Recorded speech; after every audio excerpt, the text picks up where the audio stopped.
He was a physician who saved millions of lives, giving mothers a future. He became a prophet of new medicine, yet he was ostracized, ridiculed, and died in obscurity. His name was Ignaz Semmelweis. The history of science is not a triumphant parade of discoveries, it is a bloody battle for every inch of progress. A battle not against diseases, but against ignorance, against dogmas entrenched in minds for centuries, against the arrogance of those who considered themselves the pinnacle of knowledge. Imagine a world where illness was seen as divine punishment, bad air, or an imbalance of bodily fluids. A world where a doctor, leaning over a dying patient, was unaware of invisible killers carried on his own hands. This was the 19th century, an era when surgeons worked in blood-soaked aprons, considering pus on a wound a sign of successful healing. They would incise abscesses, amputate limbs, deliver babies, and immediately, without washing their hands, move on to the next patient. Or to an autopsy. Medicine relied on the authority of ancient texts, not on observation or experience. For centuries, doctors cauterized wounds with hot irons or boiling oil, believing this expelled bad humors. Bloodletting remained a universal remedy for all ailments, from fever to depression. Hospitals, which should have been citadels of healing, became breeding grounds for infection. Death was commonplace here, especially for women experiencing the joy of motherhood. 1 in 5 women admitted to Europe's best clinics never returned home. Their lives were cut short by a mysterious rapid illness called childbed fever. No one understood its nature. No one knew how to stop this invisible terror. Doctors simply threw up their hands in helplessness, attributing the tragedies to miasmas, evil exhalations, or fatal predisposition. It was a time when the very air of the hospital seemed permeated with despair and unsolved mysteries. A time when salvation was a miracle, not a result of knowledge. It was then, in 1846, that Ignaz Semmelweis entered the heart of this nightmare. A young 28-year-old Hungarian physician, he had just been appointed assistant at the first obstetrical clinic of the Vienna General Hospital. This was one of Europe's largest and most prestigious medical institutions, a place where thousands of women came to give birth, and from which 1 in 10, and sometimes even 1 in 5, never returned home. Semmelweis witnessed the terror in the eyes of the birthing mothers. He saw strong women wither away from childbed fever in a matter of days. He saw mountains of corpses, and he could not accept the explanations. Not miasmas, not evil exhalations. Something was wrong. The hospital had 2 obstetrical clinics. In the first clinic, where Semmelweis worked, births were attended by doctors and medical students. In the second, by midwives. Semmelweis noticed something astonishing. The mortality rate in the first clinic was several times higher. Why? The doctors of the first clinic were the best minds of their time. The midwives were merely trainees. This anomaly haunted him. He delved into statistics, compared data, and studied every case. He searched for a cause that eluded everyone else. His colleagues spoke of divine providence or the unfortunate constitution of women. Semmelweis rejected mysticism. He believed in observation, in logic. And one day in 1847, an epiphany struck him, a bitter, terrifying realization. His close friend and colleague, professor of forensic medicine, Jakob Kolečka, died. During an autopsy, a student accidentally cut Kolečka's finger. A few days later, Kolečka died. His symptoms were chillingly familiar to Semmelweis: fever, high temperature, chills. The very same signs as the women dying of childbed fever. Exactly. In that moment, Semmelweis's world turned upside down. He understood. Doctors and students in the first clinic performed autopsies daily. Then, without washing their hands, they proceeded to deliver babies and examine women. Midwives had no contact with dead bodies. This was the missing link, the invisible killer. Particles of decomposing flesh carried on hands. These cadaveric particles, this was what caused the deadly disease. The solution was incredibly simple and revolutionary. Semmelweis ordered everyone who had contact with the deceased or performed autopsies to thoroughly wash their hands before examining living patients, not just with water, but with a solution of chlorinated lime. It was a strong, caustic solution that irritated the skin and left a sharp odor. Doctors were outraged. They considered themselves carriers of knowledge, not contamination. It was humiliating for them to wash their hands like commoners. But Semmelweis insisted. He argued, he threatened, and he got his way. The result exceeded all expectations. It was instantaneous. It was astonishing. The mortality rate in the first obstetrical clinic plummeted. In April 1847, it was 18%. In May, after the rule was implemented, it fell to 2%. In June, it dropped to 1%. By the end of the year, the rate was below 1%. For the first time in decades, women stopped dying. Thousands of lives were saved. Semmelweis had proven himself right. He had found the killer, and he showed how to stop it. He expected triumph. He expected recognition. Instead, he faced a new battle. Semmelweis was not a theoretician lost in abstract ideas. He was a meticulous observer, a scrupulous experimenter. His genius lay in his ability not just to see facts, but to analyze them, constructing logical chains where others saw only incoherent chaos. He didn't just notice the difference in mortality between the first and second clinics, he measured it. He compared every number, every percentage, every tragic outcome. He sought not just an explanation, but proof. His mind worked like a detective, eliminating one by one all the usual excuses. He rejected miasmas and evil exhalations, not because they didn't exist, but because they didn't explain the anomaly, why death rates were 5 times higher in one clinic than in the other. This anomaly became his starting point. He didn't rest until he found a concrete, tangible cause. Professor Kolechka's death was the missing link that allowed Semmelweis to connect disparate facts.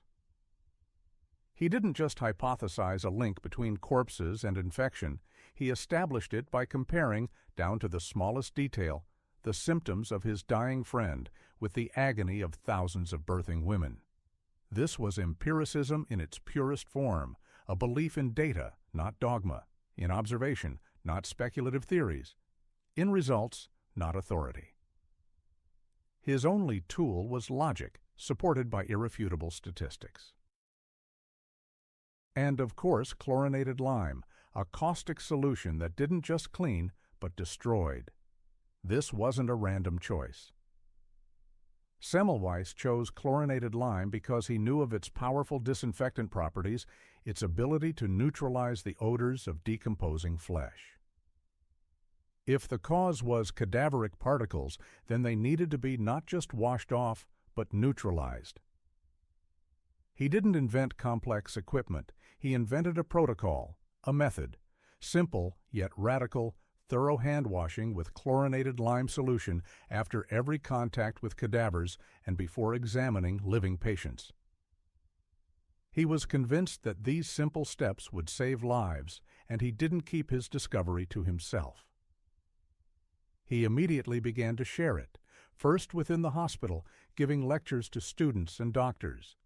Then, seeing the astonishing results, a drop in mortality from 18% to 1%, he tried to convey his findings to the broader medical community. He published articles in Hungarian and German medical journals and spoke at scientific meetings. He believed that facts spoke for themselves, that logic and saved lives would be his main arguments.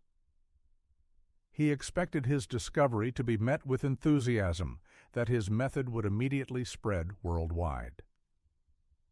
He was wrong, but the world was not ready for such a truth.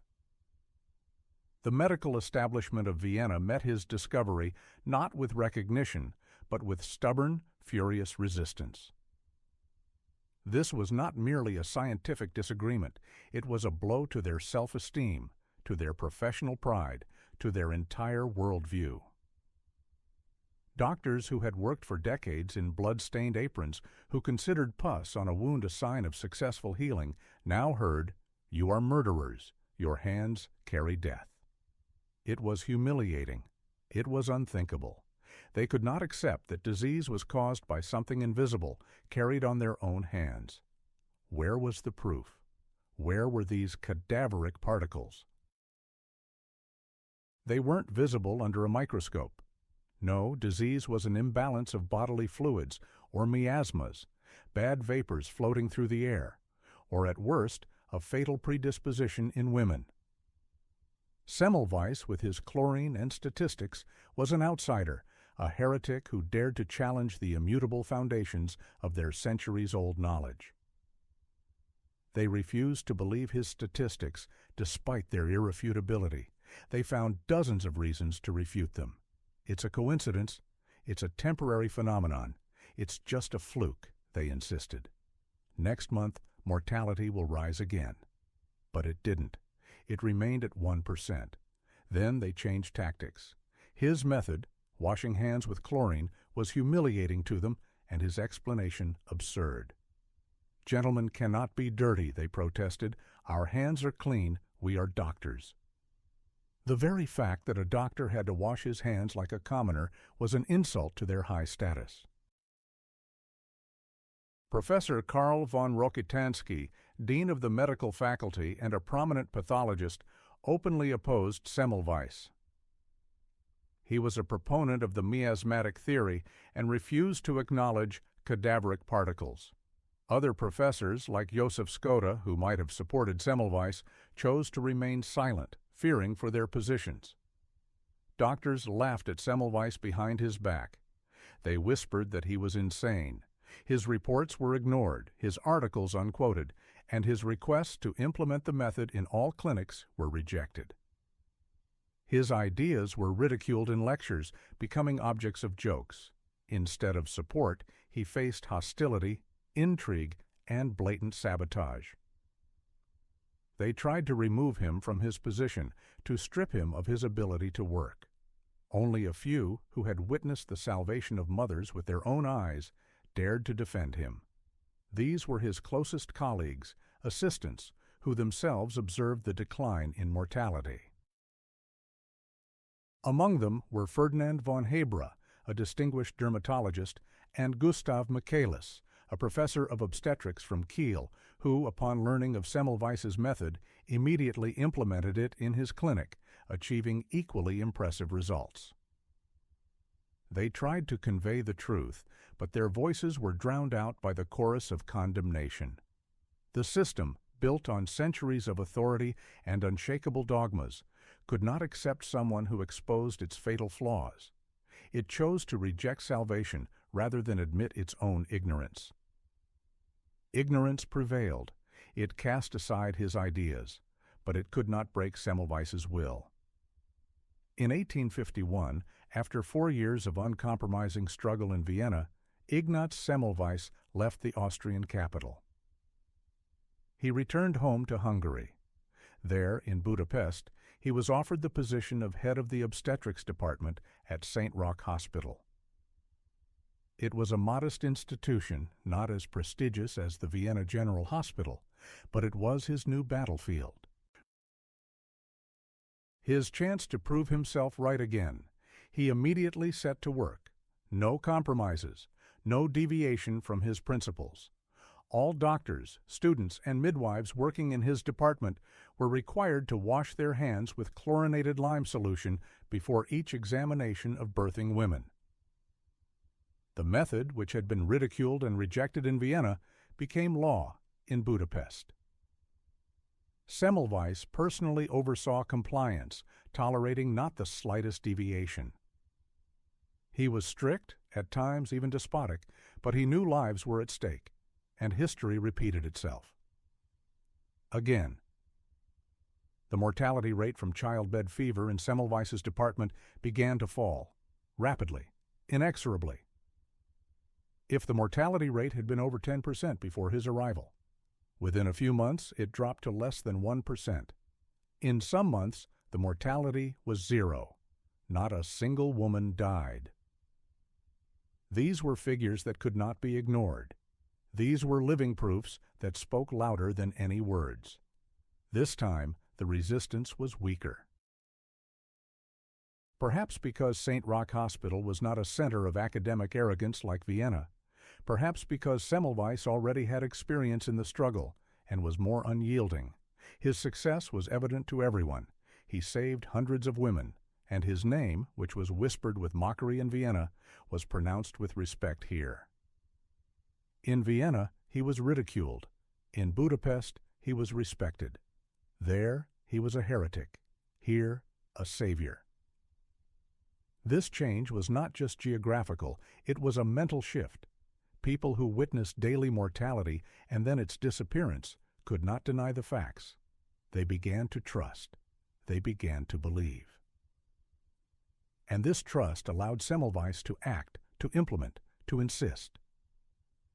He was free from the suffocating weight of academic hierarchy that had constrained him in Vienna. Here, he could be himself, a meticulous scientist, a fearless fighter for life. His methods became a model. Delegations of doctors from various regions of Hungary came to him to witness firsthand the miracle wrought by simple hand-washing. He received them. He gave lectures tirelessly demonstrating the irrefutable statistics that spoke for themselves. He showed them saved mothers, alive, healthy, returned to their families. These were not abstract figures, but real lives. His articles, rejected in Vienna, now found resonance in Hungarian medical circles, though not everywhere. In Budapest, he became more than just a doctor. He became a recognized authority whose word carried weight. His clinic became a stronghold of new, rational medicine, where life was valued above centuries-old dogmas. This was his triumph, not in grand conference halls, not in the pages of prestigious journals, but in quiet wards where mothers returned to their families. It was a victory forged from perseverance, faith in data, and boundless dedication to his cause. He proved that his intuition, his logic, and his chlorinated lime saved lives.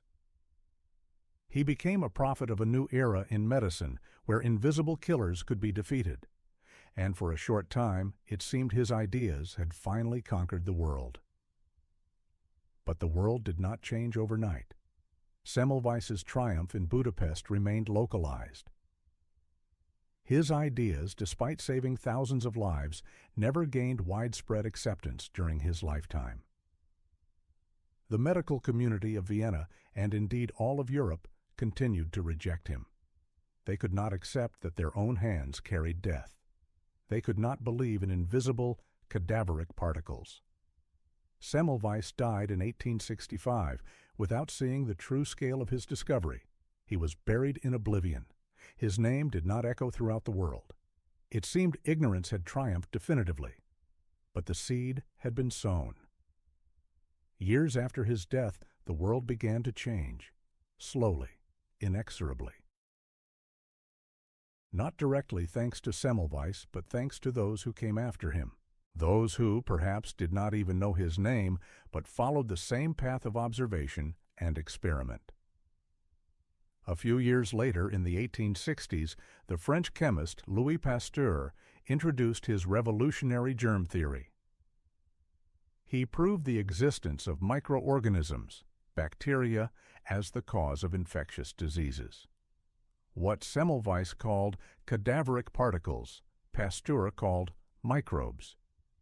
The invisible killer was given a name. It became tangible. This provided the scientific basis for what Semmelweis had intuitively suspected. Simultaneously with Pasteur in England, surgeon Joseph Lister, appalled by the high mortality from post-operative infections, began to apply antiseptic methods. He used carbolic acid to treat wounds, instruments, and surgeons' hands. In 1867, 2 years after Semmelweis's death, Lister published his results. His method, based on Pasteur's theory, revolutionized surgery. Mortality from post-operative complications sharply declined. By the end of the 19th century, thanks to the work of Pasteur and Lister, germ theory and antisepsis became widely accepted. Hospital protocols underwent radical changes. Surgeons no longer worked in blood-soaked aprons. Instruments began to be sterilized. Hands were washed, not just with water, but with disinfecting solutions. Doctors who had rejected Semmelweis for decades now followed his basic principle, unaware of whose legacy they owed. Mortality statistics for childbed fever, which in some clinics reached 30% in the mid-century, fell to less than 1% in developed countries by the beginning of the 20th century. This was a direct result of the implementation of hygienic practices. Hospitals ceased to be breeding grounds for infection. They became places where people truly healed. Institutional changes were profound. Medical schools began teaching the fundamentals of hygiene and asepsis. Doctors and nurses were trained in new protocols. Sterilization became a mandatory norm in operating rooms and maternity wards. Sanitary standards and regulations were created to govern cleanliness in medical facilities. The entire approach to patient treatment and care transformed. Today, hand washing is the simplest and most effective way to prevent the spread of infections. It is the foundation of modern medicine. Every hospital has a hygiene department, and every doctor, nurse, and student instinctively washes their hands before examining a patient without even thinking about it, because that is how they were taught. It has become an axiom, but behind this axiom lies a long, arduous history. The story of a man who first saw the invisible enemy and pointed the way to salvation. A man who was ridiculed and exiled, but whose idea ultimately conquered the world. Today, when the simple act of hand washing is a medical axiom, when the sterility of operating rooms and maternity wards saves millions of lives daily, few remember the name of Ignaz Semmelweis. A man whose greatest discovery, capable of stopping an invisible terror, was met not with recognition and triumph, but with furious, humiliating resistance. He was a prophet whose words seemed insane in an era when centuries-old dogmas reigned over reason, when doctors, for decades unaware of the invisible killers on their own hands, refused to accept this humiliating truth. They laughed at him behind his back, expelled him from scientific circles, whispered about his madness, unwilling to see the irrefutable figures of saved lives that screamed of his correctness. This was not merely an academic dispute or a conflict of opinions. It was a bloody, relentless battle for every inch of progress, where the adversary was not ignorance itself, but deeply entrenched pride, a blind fear of admitting one's own error, of shattering a familiar, comfortable worldview. Ignaz Semmelweis, the savior of countless mothers, died in obscurity, his name not widely celebrated, and his tragedy became an integral part of science's paradoxical legacy. Great world-changing ideas often forge their path, not because of, but in spite of their discoverers, through their personal sacrifices and suffering. His cadaveric particles, invisible and imperceptible to the microscopes of his time, gained a scientific name, microbes, only thanks to Pasteur's subsequent breakthroughs and his brilliant intuition about the need for hand disinfection with chlorinated lime, evolved into Lister's widespread antisepsis. Yet the foundation upon which these breakthroughs were built was laid by him, the man who not only noticed an anomaly, but measured it with meticulous scrupulousness, proved it with irrefutable statistics, proposed a radical yet life-saving solution, and, most importantly, insisted on its implementation, even when it cost him his professional career, reputation, and ultimately his sanity and life.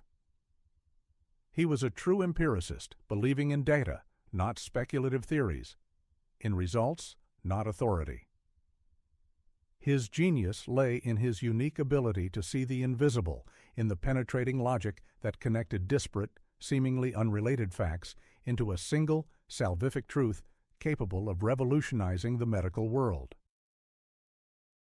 This holds the universal, timeless lesson of his story. Progress is not a triumphant parade of unconditional victories, but a persistent, often thankless struggle against inertia, prejudice, and human nature's resistance to the new. Truth, even the most obvious and life-saving, can be rejected if it threatens established orders or the vanity of those in power, but it never disappears without a trace. It awaits its hour, its new conduit, to one day sprout and change the world forever, transforming yesterday's heresy into today's axiom. Ignaz Semmelweis's legacy is not only millions of lives saved, but also an eternal, powerful reminder of the colossal price of knowledge, the unparalleled courage of pioneers, and the fact that even the simplest, most obvious truths today were once radical, dangerous heresies. His name should not sound like a tragic chord of a sad fate, but as a powerful anthem to an unwavering faith in reason, in the power of observation, and in the sacred value of human life, which must always stand above any dogmas and authorities.